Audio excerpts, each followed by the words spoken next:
Welcome to Solver Phi.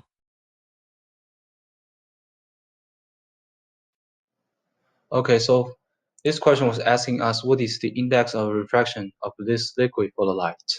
Well, we know such equation, which is n equal to c over v. N is the index of refraction we are looking for. C is the speed of light.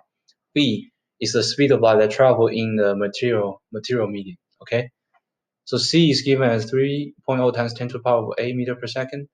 V is equal to 1.92 times 10 to the power of 8 meter per second. So we get N is equal to